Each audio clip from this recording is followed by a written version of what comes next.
Durante la mañanera que encabeza el presidente de la República, Andrés Manuel López Obrador, estuvo presente el director de la Comisión Nacional del Agua, Germán Martínez, quien habló sobre la culminación de la primera fase de rehabilitación de la presa del Realito, que se encuentra en San Luis Potosí. El año pasado, los 3 últimos meses de 2023, iniciamos y terminamos los trabajos de inyección de concreto a la presa en las zonas donde se estaba filtrando el agua. Ya tenemos en este mes la pantalla, la geomembrana, para colocarla en la parte húmeda de la presa y ya concluir los trabajos para evitar las filtraciones. Recordó que la fuga de agua que se tenía en este captador de agua era mayor a lo que se aportaba a la población. Sabemos que eran del orden de 500 litros por segundo, un proyecto que, me refiero a la presa El Realito, el agua que se almacenaba en esta presa aportaba 1,000 litros por segundo y se fugaban 1,500 litros por segundo. Reiteró que se han tenido avances importantes, sobre todo en las áreas donde se perdía más agua. De hecho, reveló que los trabajos pudieran alargarse hasta 3 meses más para dar culminado con el proyecto. Ya estamos muy avanzados en los trabajos que se está haciendo en la presa El Realito. Repito, se terminaron los trabajos de inyección de concreto en las zonas agrietadas. Ya tenemos la membrana para colocarla en el transcurso de 3 meses a partir de este momento. Con edición de Salvador Covarrubias, José Luis Vázquez, Noticieros Canal 7. Y ya le decía que no era tiempo de cambiarle. Qué bueno que permanece en la señal de Canal 7 a través de Código 7 en esta emisión especial. Y claro, un tema que jamás perderemos en esta agenda sería la infraestructura hidráulica, la crisis hídrica, lo que la presa del Realito ha significado para nosotros, no solamente en San Luis Potosí, sino el alcance es aún mayor. Y estamos encantados en Canal 7, la familia Canal 7, de recibir, bueno, aquí a través de Juan Carlos Contreras y su servidora, Paulina Rodríguez, al ingeniero Joel Félix Díaz, quien es el director local de la Comisión Nacional del Agua. Bienvenido en esta noche de Código 7. ¿Cómo se encuentra? Muchas gracias, Paulina, por la invitación y estamos muy contentos aquí de poder estar con ustedes y pues estamos listos para informar de lo que se requiera, ¿no?, en relación a los trabajos y en relación a la situación del agua en general del Estado. Muchísimas gracias. Buenas noches, Juan Carlos Contreras. Gracias, titular del resumen de la medianoche, periodista en Canal 7 y bueno, con una larga trayectoria, una amplia trayectoria también en San Luis Potosí. Te agradezco bastante, compañera Paulina Rodríguez, también. Al delegado, un gusto saludarlo. Estamos aquí ya al pendiente para poder hablar acerca de todo este tema tan conflictivo que se ha acontecido, que se ha agravado. El tema de la escasez del agua, hablando y enfocados, ya lo veíamos un poco acerca en este video previo, sobre el tema de las actividades que se han realizado para evitar el desfogue de agua, pero ya lo iremos en la presa del Realito, pero ya lo iremos desmenuzando a lo largo de este espacio. Código 7, acompañado, como ya lo habíamos dicho, de mi compañera Paulina Rodríguez y pues aquí también con el titular en San Luis Potosí de esta comisión tan importante. Y bien, quisiéramos tener todo un preámbulo, es importante desmenuzar y qué bueno que existe la disposición, ingeniero, de charlar con la población del otro lado de la pantalla en nuestras 4 regiones, aquí a través de Código 7, porque está la crisis y muchas personas pensaban, a lo mejor con la reparación definitivamente vamos a llegar a una solución de lo que está sucediendo en San Luis Potosí, pero hay más allá, hay un escenario técnico, hay un escenario que incluye también la necesidad de precipitaciones, obras adicionales y que contempla no únicamente la perforación de pozos, pero un proyecto que incluso es a largo plazo, es un proyecto muy amplio, pero si ahora podríamos tener pormenores, ¿en qué momento está la presa del Realito, independientemente de que desde la Federación nos digan, ha culminado una primera etapa? Sí, bueno, el momento actual de la rehabilitación de la cortina de la presa, por eso vamos a hablar de la cortina en sí. Los demás componentes, pues ya sabemos que es el embalse, hay una obra de toma que está sobre la cortina, y la cortina pues es para contener el agua y se nos pierda. Bueno, la rehabilitación de la cortina se está llevando a cabo a través de 2 etapas. Cada etapa es un sistema de trabajo diferente. El primero de ellos está relacionado con la inyección de concreto en la parte inferior, en la parte más inferior. Pero estas inyecciones se hacen a través de dos galerías filtrantes, que son una especie de túneles que tiene la cortina construidos, que son precisamente para eso, son precisamente para estar revisando sus condiciones, si no tiene alguna inclinación que pueda representar un riesgo, esta cortina, un riesgo estructural, y obviamente también ver sus condiciones de las fugas, de las filtraciones, cantidad de ellas, y también para el mantenimiento, es decir, la rehabilitación, como es el caso que se dio actualmente. Se inyectaron alrededor de 275 metros cúbicos de concreto en esta primera etapa. Esto son inyecciones de concreto dirigidos a las pequeñas grietas que había, y algunas 4 grandes, porque sí teníamos 4 grandes, y el resto eran pequeñas filtraciones. Entonces se supone que con eso estamos buscando sellar esas filtraciones y esperar que el agua se contenga ya almacenada, buscando el 100%, esperamos una efectividad del 100%, sin embargo no podemos tener todavía la medición de esa efectividad hasta que el embalse tenga agua suficiente. Efectivamente, y como bien lo comenta mi compañera, explicarnos esta primera parte, a qué nos lleva, a qué sigue, qué continúa. Ya también veíamos unos adelantos en este video que les pusimos previo a esta entrevista, pero que continúa ahora en el tema del realito. Sí, Juan Carlos, lo que continúa es la siguiente etapa de rehabilitación, que es la parte superior de la cortina. En esa se va a aplicar una geomembrana o pantalla, como también lo mencionó el director en el reportaje anterior. Es una pantalla de material de PVC, es un material de fabricación suiza que se trajo a través de contenedores, está ya en Salamanca, Guanajuato, está ya lista para ser trasladada e iniciar los trabajos de colocación. Es importante mencionar que todos estos trabajos de rehabilitación los está llevando la dirección local de Conagua en Guanajuato. Nosotros estamos llevando una estrecha coordinación con ellos, un apoyo logístico, cuando se requiere pues un apoyo técnico de las áreas técnicas, pues obvio hay comunicación y coordinación también.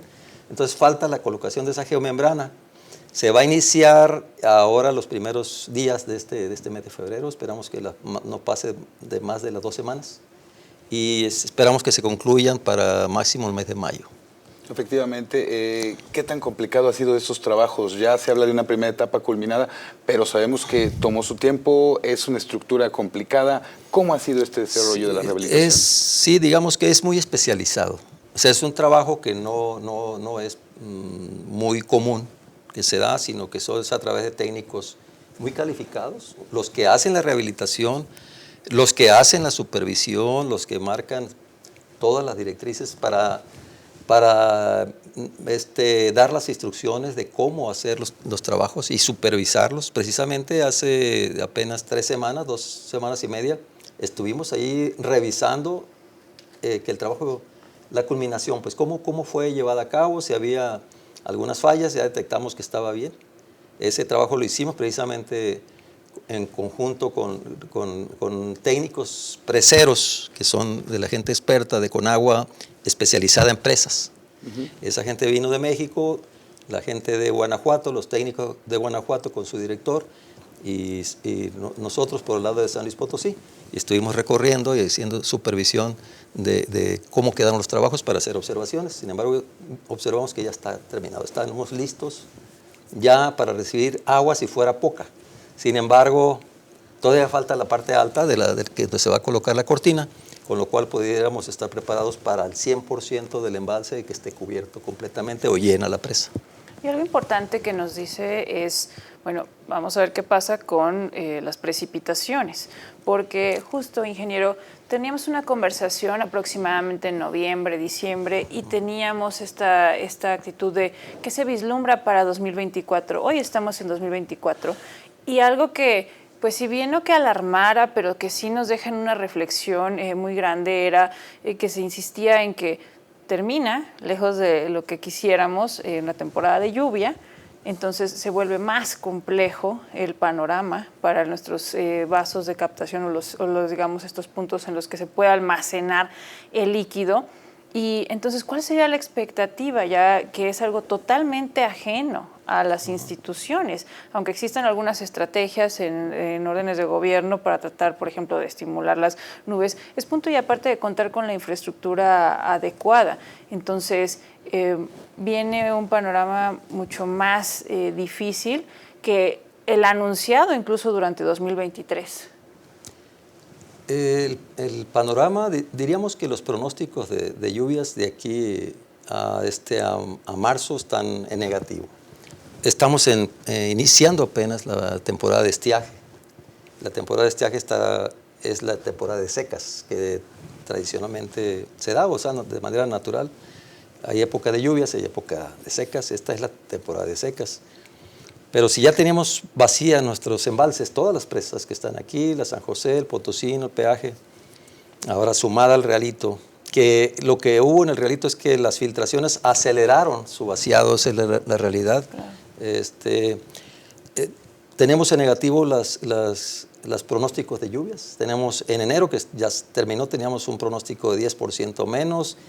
Del histórico de todos los eneros de 60 años que tenemos de estadística, de igual febrero tendríamos 15 y en marzo todavía tenemos 20% de menor a la media histórica. Es decir, que además de ser periodos secos, o sea, meses secos, todavía los tenemos en negativo de sus medias históricas. Entonces tenemos un pronóstico nada halagador todavía, ¿no? O sea, tenemos un panorama complejo en la cual pues todos tendríamos que buscar cómo enfrentar esto, hacer cambios tal vez en nuestra forma de usar y manejar el agua. Es cambiar nuestro paradigma, ¿no? Ya no es tan sencillo.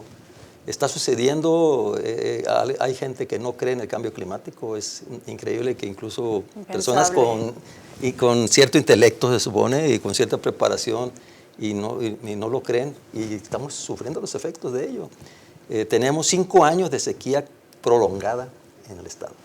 Y en todas las zonas del estado tenemos problemas. Y aquí, si ya le sumamos que de por sí, de manera natural, es una zona semiárida o semidesértica, donde llueven 360 milímetros históricamente en San Luis Potosí, pues ya estábamos en problemas pues desde antes. Y tendríamos que haber tenido esa información y tendríamos que haber estado haciendo trabajos desde hace muchos años para haber revertido o contenido que hubiéramos tenido algunos problemas como los que tenemos actualmente.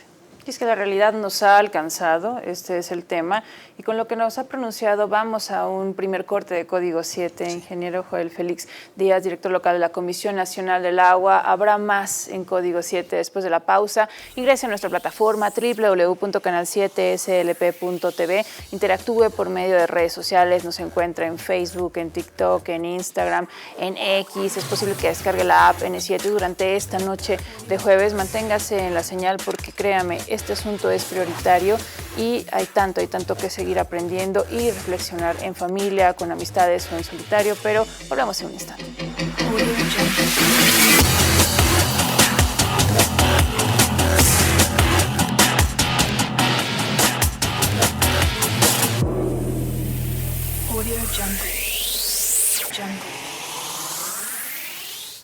El titular de la Secretaría General del Gobierno del Estado de San Luis Potosí, Guadalupe Torres Sánchez, habló sobre los avances que reportó la Federación en cuanto a la rehabilitación de la presa El Realito.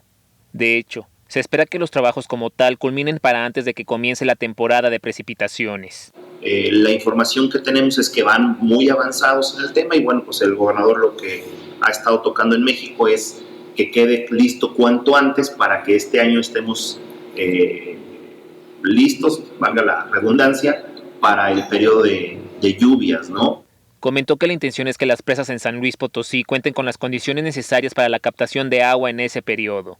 Que no se nos vaya esa lluvia de por sí, bueno, pues ya ves el año pasado que fue escaso, la precipitación pluvial fue muy escasa. Este año buscamos que lo que sea, esperemos en Dios sea bastante, pues pueda tener las presas aptas.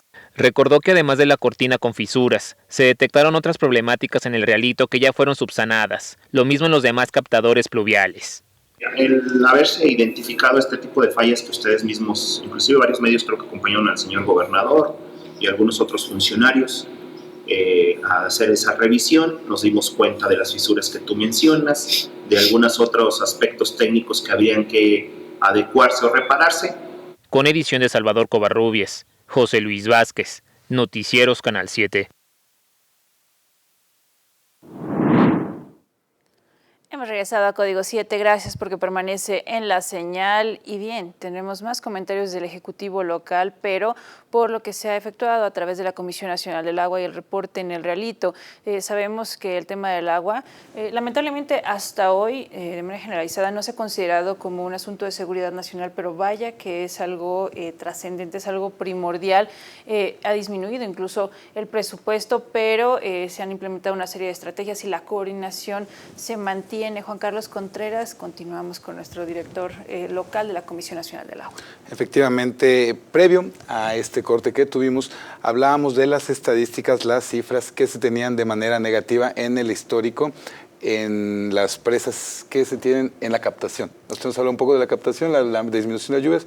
¿Cómo está en la captación las presas? ¿Esta situación es complicada? Hablábamos ya de niveles bajos. ¿Cómo están ahí, director? Sí, cuando hay problemas de que se ausentan las lluvias, como ha sido estos últimos 5 años y este año 2023 que fue crítico y que va a impactar, nos está impactando ya al inicio del 2024, lo primero que sufre los efectos son las aguas superficiales. Es importante tenerlo muy claro, es más vulnerable el agua superficial. ¿A qué me refiero?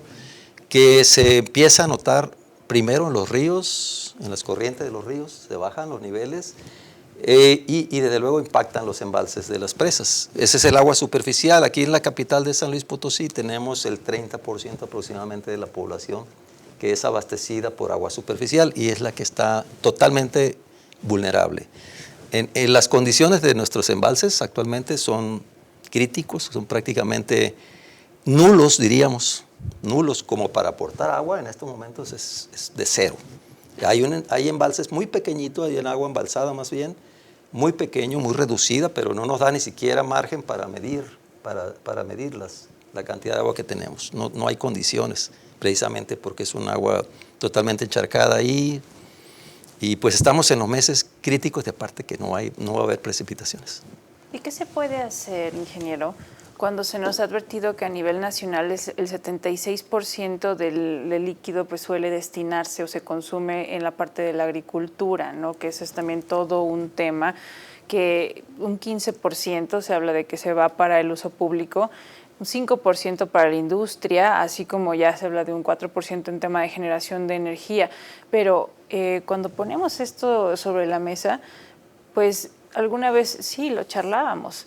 Se tiene que estar priorizando, ¿no? Hacia dónde se va a destinar el agua con la que contamos, pero también qué tanto se puede estirar esa liga pensando ya en lo económico, en lo productivo, en que estén sobreviviendo una serie ya de segmentos. Sí, los datos que maneja son reales.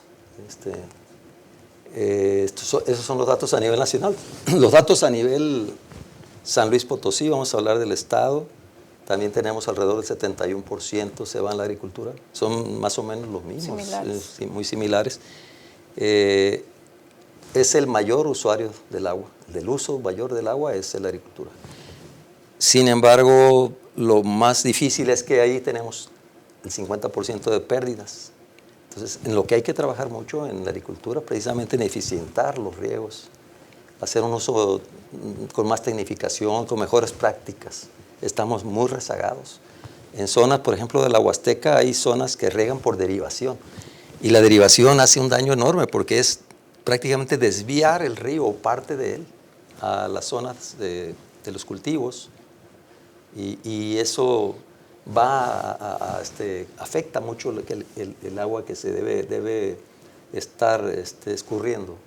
Entonces, esas técnicas son totalmente, digamos, ya obsoletas y provocan muchos problemas. Entonces tenemos una deficiencia del 50% en el riego agrícola, en el uso del agua.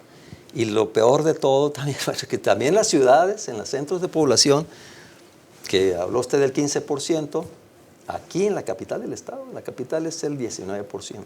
Más. Sí, exactamente. Y aquí se pierde también alrededor del 50%. Entonces, se requiere también mucho trabajo para eficientar y desarrollar una cultura más grande, más importante, de más fuerza, de trabajo, de más fuerza también para concientizar a la gente en el cuidado del agua y que también todas las autoridades que están a cargo o que estamos a cargo trabajando, pues, estemos sobre una misma directriz, todos buscando cómo realizar las acciones necesarias. Por ejemplo, está un programa que se llama Recuperación de Caudales, que es el que nos ayudaría a recuperar esa agua no contabilizada o esa agua perdida. Ahí se pierde mucha agua, 50% en el uso de público urbano y también 50% en el uso agrícola. Entonces, ahí tenemos, en los dos usos se va el 90% del uso del agua del país.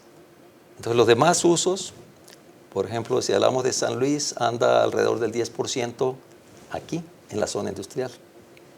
Pero en todo el estado solamente el 1% en la zona industrial. Pero aquí si nos referimos a la parte del uso público, solo quisiera que por favor para nuestro auditorio de otro lado de la pantalla nos diera algunos ejemplos básicos. O sea, ¿cómo es que se pierde en el uso público? Muchas veces lo escuchamos que sí a través de las fugas en los ductos, pero ¿qué otros factores hay? Bueno, hay dos formas de perder el agua. Hay dos formas de medir esas pérdidas o esas fugas. La primera es las fugas físicas, las que usted está mencionando, es la fuga física. ¿Cuál es la fuga física? La que vemos en la calle o la que no se ve. ¿Qué significa que no se ve? Que se va al drenaje, se pierde o se termina en el suelo y de repente nos provoca un socavón. Sí. Hay fugas que no se ven y lo único que están haciendo es humedeciendo el suelo, creando saturación y de repente pues ya está la losa del pavimento sin soportes y pues se cae, ¿no? Al pasar un vehículo grande, pesado, y cae y de repente no sabemos qué pasa. Igual pasa en los drenajes, ¿no? Con los drenajes o con el agua potable, pero cualquiera de los dos sistemas puede ser el factor para que haya un socavón.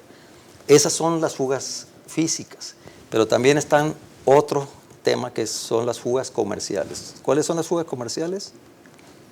Precisamente es el clandestinaje, es la no medición, son las tomas que no tienen medidor, son errores de facturación, son una serie de fugas aparentemente pequeñas, pero que sumadas dan una gran caudal que se pierde. Entonces, ahí se necesita hacer trabajos muy intensos, sin embargo, requieren inversiones también grandes, en los cuales, en ocasiones, como el organismo operador local, sabemos que no tiene las condiciones económicas suficientes como para emprender un reto grande e importante como el que se requiere en la capital del estado. Sin embargo, yo les quiero decir que esto es a nivel nacional, ¿no? El 85%, 84% por lo menos de los organismos operadores de México están en quiebra y el 50% es el promedio de pérdidas de agua en las ciudades. Efectivamente, ¿qué estrategias generar de manera coordinada? Porque sabemos que si lo dejamos a un solo nivel, a un solo poder, también es sumamente complicado. ¿Qué estrategias se han realizado al interior del estado ante este panorama sumamente complicado, con la afectación del relito, sin lluvias y con los vasos captadores, las presas, en estado sumamente grave, como bien lo comentaba, director? Sí, creo yo que necesitamos como hacer un gran acuerdo en pro del agua, ¿no? Un pacto por el agua, pero que involucre no nada más autoridades, sino a nivel sociedad, a nivel social, pues que intervengan y se involucren también, porque si se inicia un programa de recuperación de caudales, van a pasar por la casa de cada quien para ver si no tiene un diablito. No sé si me explico. Sí, sí, claro. A ver, y si no tiene medidor, pues te voy a poner medidor, pues es que a lo mejor tienes alberca adentro y tienes una toma directa. Es decir, una toma que estás pagando 150 pesos mensuales. Cuando gastas. Y gastas, pues estás llenando albercas ahí adentro. Entonces no le dejas agua al vecino, ni al otro vecino, porque te la estás llevando toda. Entonces, al colocar medidores, también genera inconformidad. Genera que la gente se inconforme, porque ahora sí le van a pagar, va a tener que pagar un servicio medido. Y no todo el mundo está dispuesto a sacrificarse. Entonces, se necesita un gran pacto que involucre a la sociedad de manera consciente, de manera responsable, comprometida, en pro de un recurso muy escaso y que tenemos un rezago enorme en cuanto a su cuidado, en esta capital. ¿Por qué hablo de esto? Porque desde 1961 la Conagua puso en veda este acuífero. Es decir, desde 1961 se está informando, se estaba alertando que había que cuidar el agua ya desde esa época, desde hace más de 60 años. Entonces, lo que se ha visto es que no hay acciones, y si se han llevado a cabo, no ha habido continuidad en ellas para que esto se hubiera evitado, pues, que estos problemas que tenemos actualmente no se hubieran presentado, se hubieran evitado. Hubiera más conciencia en la gente, en su cuidado. Entonces estamos pisando y sobreviviendo de un acuífero sobreexplotado, ya desde hace muchos años. ¿Y qué tanto influye, qué factor o qué papel estaría jugando también la parte de la contaminación de los cuerpos de agua? Porque se nos dice que esa es otra de las historias que tenemos como uno de esos problemas crecientes que requiere una mayor red o una red más amplia de la supervisión. Sí, la contaminación es parte, digamos, de un pendiente que trae San Luis, de un pasivo que trae el Estado de San Luis Potosí. Lo vemos en la presa San José, lo vemos en la presa El Realito, contaminado por lirio, ambos embalses. Y el lirio, como sabemos también, es generado por las aguas negras, las aguas residuales que no se están tratando y que están descargando libremente sin tratamiento adecuado para que no contaminaran nuestros embalses. Entonces, lo que vemos también es en otros embalses es lo mismo. Están presentándose, hay un centro de población cercano y hay algún embalse también ahí cercano uno de otro, está contaminado nuestros embalses. Es decir, nuestras plantas de tratamiento están sin funcionar prácticamente en el estado, que darían también la oportunidad de hacer un reuso del agua. Nos estamos nosotros provocando el problema, nosotros mismos, la población, al contaminar y dejar una opción, una alternativa de esa agua que no debiera estar contaminada y poderla reutilizar. Y en lugar de eso, seguimos extrayendo agua de nuestro acuífero, seguimos buscando agua en las presas, en los ríos, y estos cada vez están más y más abajo y más difícil de extraer y que nos puedan abastecer de agua para la población. Y con lo que ha pronunciado el ingeniero Joel Félix Díaz, vamos a un corte más de Código 7. Estamos tan agradecidos con ustedes del otro lado de la pantalla. Saben que pueden enviar sus mensajes al 4448-471458, estar al tanto en nuestras redes sociales, pendientes del programa aquí porque estamos con un experto, estamos con alguien que de verdad conoce de fondo este problema. No se trata de abordarlo desde la política, se trata de tocarlo realmente desde las entrañas, y porque puede haber una solución, pero vamos atrás, y esto porque se requiere el esfuerzo de la totalidad de los sectores. Así que manténgase en la señal de Canal 7, que volveremos en un instante.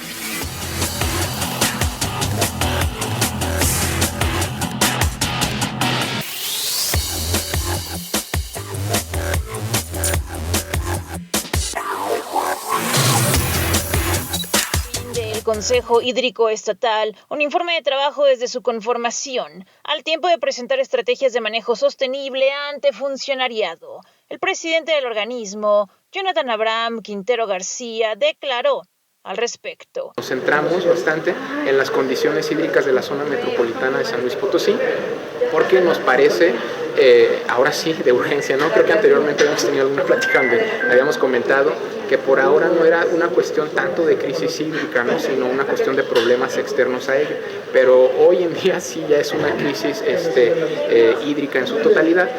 Sin embargo, consideramos, con base en distintos estudios que hemos desarrollado y que nos llevó a un diagnóstico, que existen puntos que no suelen tratarse en la gestión hídrica, ¿no? Y que suelen ser de índole social, ambiental, económica, cultural, educativa, y que no únicamente, como se suele hacer, con un aspecto tecnocrático de infraestructuras, de tuberías, de más presas, en términos de cantidad, sino también de calidad.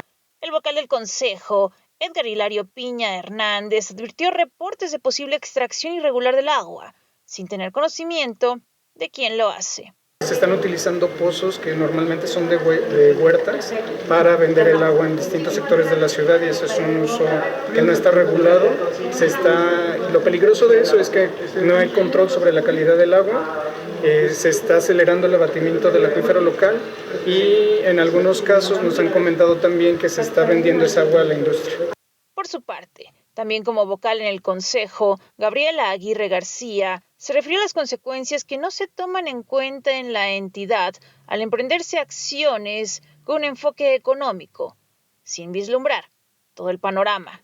Creemos que San Luis Potosí pues está jalando inversión extranjera directa y nosotros nos preguntamos pues hasta dónde, ¿no? Porque nuestro acuífero ya no aguanta más. Y el problema no es que la industria automotriz sea directamente extractora de agua, pero sí de manera indirecta, porque como requiere de mucha mano de obra, esta mano de obra requiere de agua a su vez. Entonces por eso hay una relación directa entre el crecimiento urbano y la industria. La administración del agua está fundamentada en la demanda, o sea, cuánta agua necesita el Estado, pero no nos fijamos en la oferta. Con imágenes de Alejandra Cantú, edición de Isidro Herrera, Paulina Rodríguez, Noticieros Canal 7.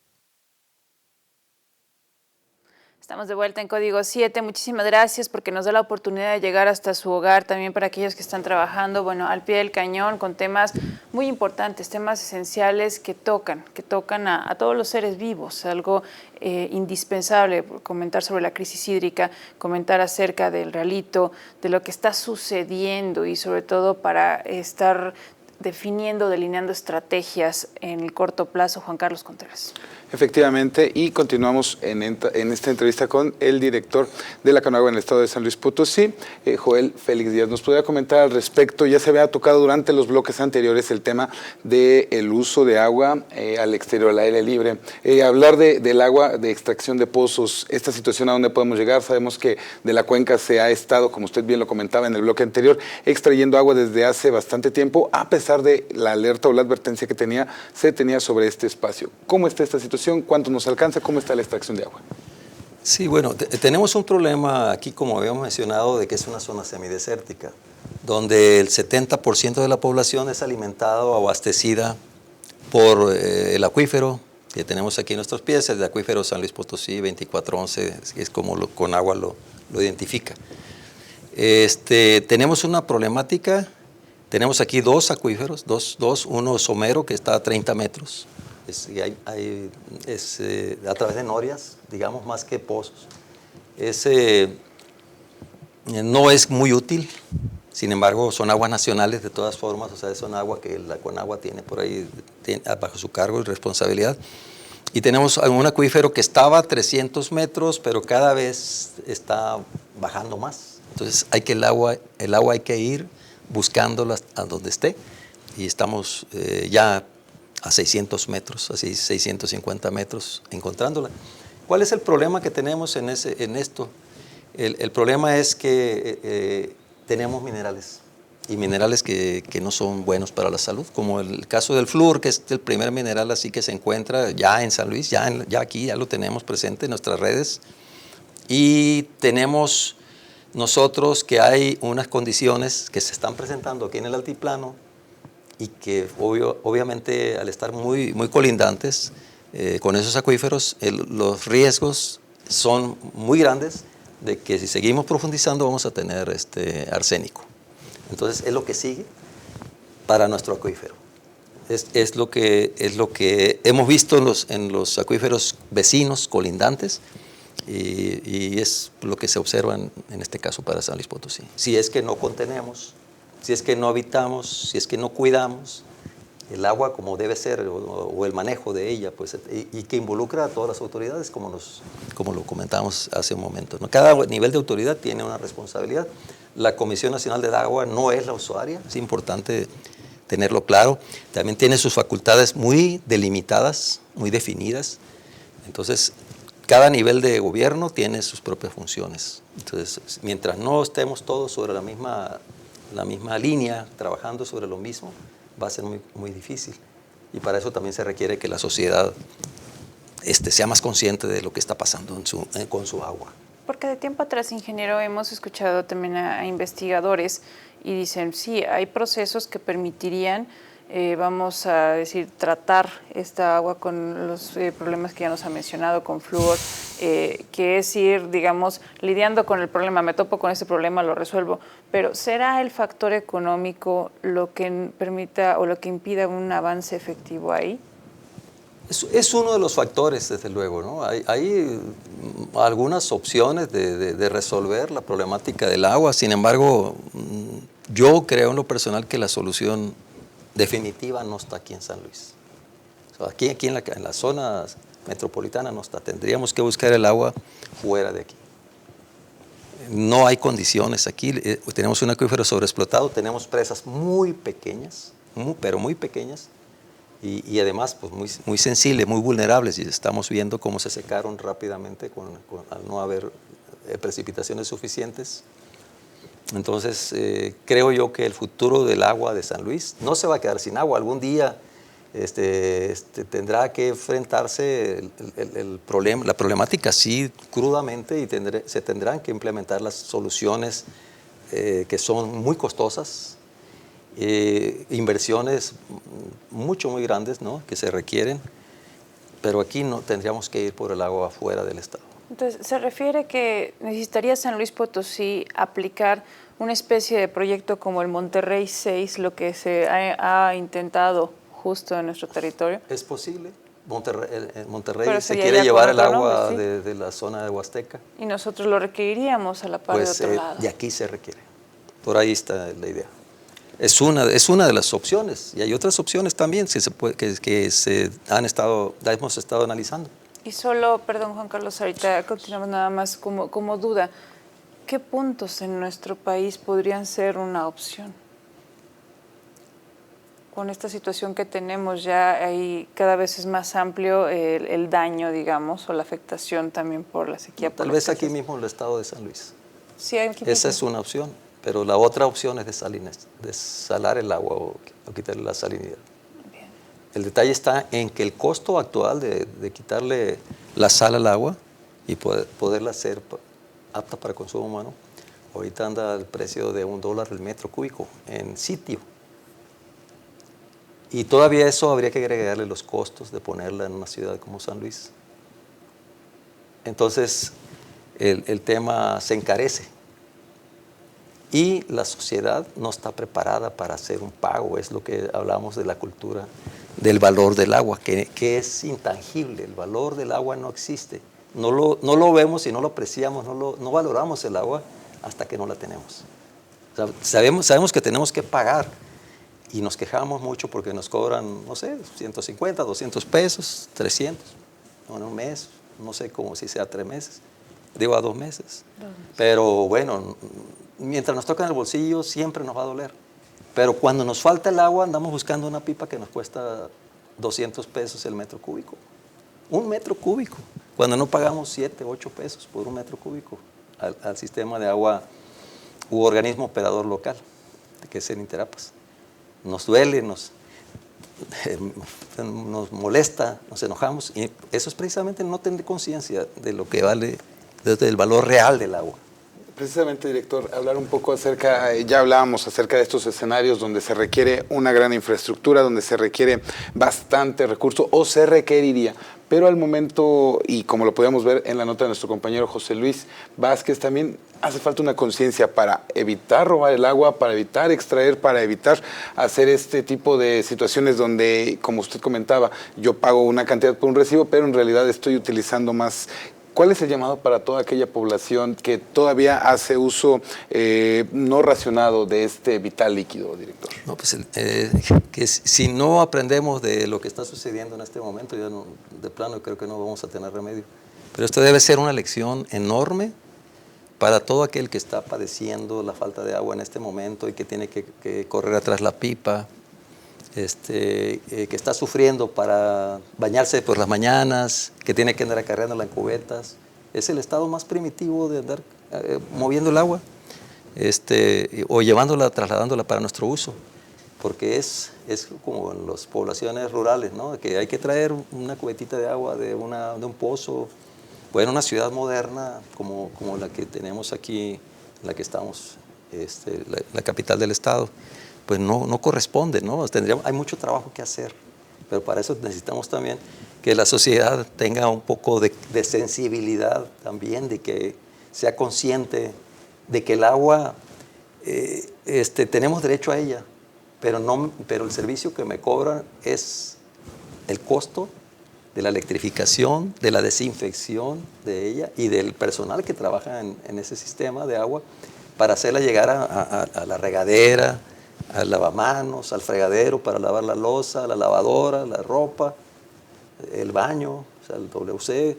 Ese es el costo del agua, es el servicio lo que se cobra, no se cobra el agua en sí, el agua que va por el río que está abajo, sino la extracción de ella, la desinfección, la extracción a través de motores que me están costando energía eléctrica y ponerla en las viviendas. Eso es lo que me está costando, ese es el servicio. Y con este comentario nos vamos a un corte más en Código 7. Gracias al director local de la Comisión Nacional del Agua, el ingeniero Joel Félix Díaz, por estar durante esta noche conversando de tantos temas, o sea, porque sí partíamos sí del realito, pero la crisis hídrica tiene tantas aristas y el papel de nosotros como sociedades es la reflexión que dejamos durante esta noche previo a nuestro bloque ya de conclusiones. Le invitamos a que siga en la señal, a que nos envíe sus mensajes, a que interactúe por medio de redes sociales, cargue la app N7 y sobre todo no quite el dedo del renglón de aprender tanto estos temas y aterrizarlos en su entorno directo. No todo queda en la autoridad, no todo queda en los investigadores, hay tanto que nosotros podemos hacer desde nuestra trinchera. Volveremos en un instante, no se despeguen.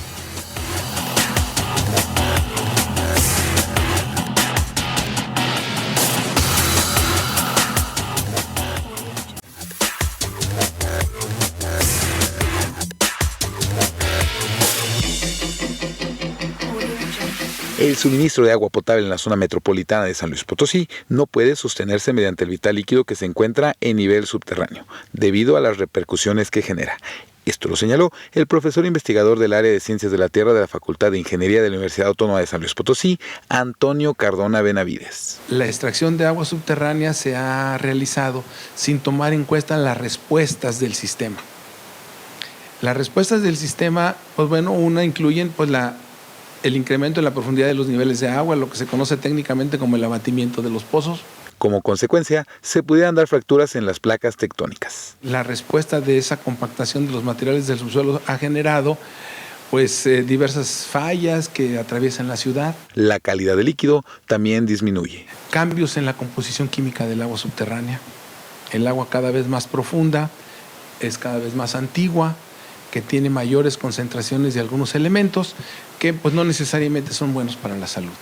Durante el 2024, el abasto será mediante agua subterránea. La condición que se ve o que se puede esperar es de que exista a lo largo de todo el 2024 una dependencia prácticamente del 100% de agua subterránea para el abastecimiento de la población. Los sistemas de flujo regional o agua subterránea no son para uso constante. Y para nuestra escala de tiempo humano, prácticamente podemos considerar que son sistemas que no son renovables. Las excavaciones actuales rondan los 700 metros de profundidad. El límite para perforar pozos en la zona donde se ubica la entidad potosina es de 1000 metros. Producción Osvaldo Martínez. Información Juan Carlos Contreras. Noticieros Canal 7. Hemos regresado a Código 7 y claro, con estos temas tan importantes, derivado de lo que ya se nos ha mencionado, ¿no? Desde incluso la academia, pensando en la disponibilidad del agua, de cómo se ha tenido una reducción conforme van pasando las décadas, la disponibilidad que habrá, claro que sí, para la población, pero también de los anuncios que se dieron de manera directa, de manera tajante, Juan Carlos Contreras. Efectivamente, y es que ante esta problemática que ya nos han vislumbrado, que ya la tenemos bastante clara durante este espacio, también se realizó una serie de acciones de actividades derivada en la coordinación entre instituciones. ¿Nos podría comentar un poco acerca cómo ha sido este plan emergente, director, del cual ustedes alertaron y pusieron el tema sobre el pizarrón para que la gente, los potosinos, no pasáramos una etapa tan grave, si lo podíamos llamar de esta manera, con esta crisis hídrica? Bueno, La realidad es que hubo factores clave y acertados, ¿no? Los que fueron críticos en el momento más adecuado, creo, los que se determinaron o que han logrado sostener el servicio del agua a lo que es la capital, sobre todo del estado de San Luis. Uno de los momentos fue que nos reportan a nosotros por allá a finales del 2022 que la presa estaba teniendo filtraciones, la presa del Realito. Acudimos para allá, detectamos y medimos más o menos con algunas técnicas una cantidad de agua que estaba perdiendo, que era mayor a la cantidad que se estaba extrayendo para abastecer a la capital del estado, que se traía a través del acueducto. Entonces, desde ahí se tenía que determinar también su reparación y todo lo que se está llevando a cabo actualmente. Sin embargo, también nos dimos a la tarea de revisar el comportamiento muy puntual de la presa, cómo se estaba llevando a cabo, y detectamos más bien que la presa, el embalse estaba bajando 10 centímetros por día. Entonces, estaba bajando 10 centímetros por día, y en nuestros pronósticos, que manejamos de manera también rutinaria, detectamos algo que ya sabíamos, que no iba a haber lluvias. Entonces, no iba a tener aportación, y con un descenso de 10 centímetros por día, hicimos una proyección, qué día exactamente, desde un año antes, cómo se estaba comportando, qué día se iba a secar completamente la presa. Entonces sacamos como fecha el 29 de mayo, que se iba a quedar sin agua. Desde ahí nosotros, aquí en la dirección local, hicimos el reporte a las autoridades locales, al gobierno del estado y al municipio, en este caso el alcalde, y de inmediato, como la parte que le corresponde a la parte municipal, de acuerdo a la Constitución, el artículo 115 les tiene la facultad del servicio de agua potable, inició un plan de reacción inmediata. El municipio, que fue clave en que cuando se secó la presa, ya estaba, digamos, sustituyéndose parte del agua que se dejó de enviar desde la presa al Realito a la ciudad. ¿Cómo fue eso? Fue a través de rehabilitación de pozos, rehabilitación de las plantas potabilizadoras, creo que son 2, y lograron producir alrededor de 350 litros por segundo, de los 450 litros que se extraían del Realito. Entonces, alrededor del 70% del agua del Realito se suplió o sustituyó por esa agua de los pozos que estaban inactivos. Entonces, además de eso, se sumaron alrededor de 140 pipas para esos 30% de población que se iba a quedar sin agua. Entonces, para la fecha que llegó, la fecha fatal, el día cero que he mencionado, ¿no?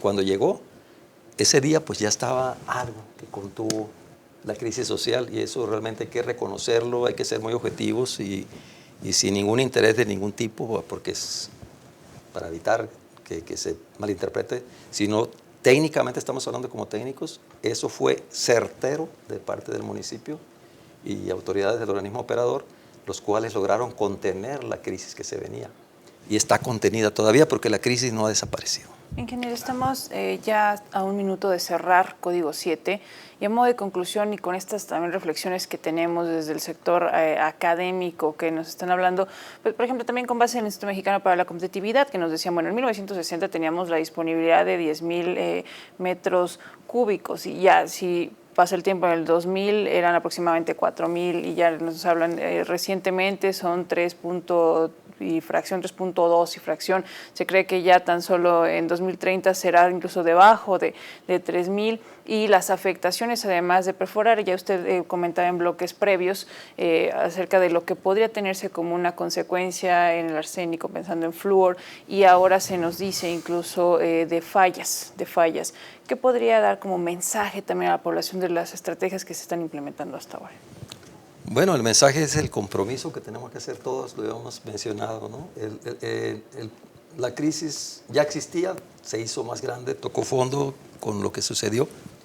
Entonces esto nos debe traer como lección de tener que reaprender a hacer un mejor uso del agua a todos, y a darle el valor, a reforzar también a nuestras organismos operadores, a darles apoyo para que fortalecerlos de tal forma que ahora sí exigirles, ahora sí pedirles, si yo soy un buen usuario que paga el agua cumplido, pues ahora sí dame un buen servicio, ¿no? Pero al momento de pagar, de que estoy cumpliendo con mi responsabilidad ciudadana. Ahora, las soluciones que se están llevando a cabo, por ejemplo, de perforar más pozos, no es hacer nuevas concesiones, sino es agua que ya tienen autorizada por Conagua. Entonces, se está teniendo una emergencia, y ante una emergencia, esto es importantísimo, porque en ocasiones también vemos opiniones que no a perforar más pozos, que no, a pesar de que están viendo la emergencia, no hay más que los pozos y las pipas, como se está llevando a cabo. O sea, es una emergencia, no hay más de dónde traer agua. Y se notó muy fuerte ahora que los vientos tumbaron o afectaron a 12 pozos, se notó. Ahora sí desapareció la ayuda que estaba ante la emergencia, pozos que estaban relevando, sustituyendo el agua del realito. Y entonces, ahí sí, no se puede traer agua de otro lado. De momento, hay que evitar la crisis. El agua se ocupa todos los días, las 24 horas, 365 días. Entonces, no hay más que el pozo ante una emergencia y una pipa. Estamos tan agradecidos porque nos ha acompañado esta noche. Una hora se nos ha ido tal cual como agua, y deseamos que permanezca, que sepa que en Canal 7 tiene las puertas abiertas. Gracias por estar en Código 7, y hay diferentes emisiones de noticieros. Gracias también a Juan Carlos Contreras, nuestro titular del resumen de la medianoche, periodista aquí en Canal 7. Juan Carlos. Un gusto, y sobre todo para nuestro invitado, que hoy nos informó, nos advirtió y nos puso al tanto de todas aquellas situaciones que podrían conllevarnos el hecho de la falta de este vital líquido que ya estamos sufriendo. Muchísimas gracias, director. Es un gusto saludarte, saludarle. Esta es su casa, y lo esperamos en una siguiente emisión de Código 7. Gracias, Juan Carlos. Gracias, Paulina. Gracias, ingeniero Joel Félix Díaz, director local de la Comisión Nacional del Agua. Cerramos Código 7. No se pierda el resumen de la medianoche. Aquí ya está listo Juan Carlos Contreras, y hasta la próxima.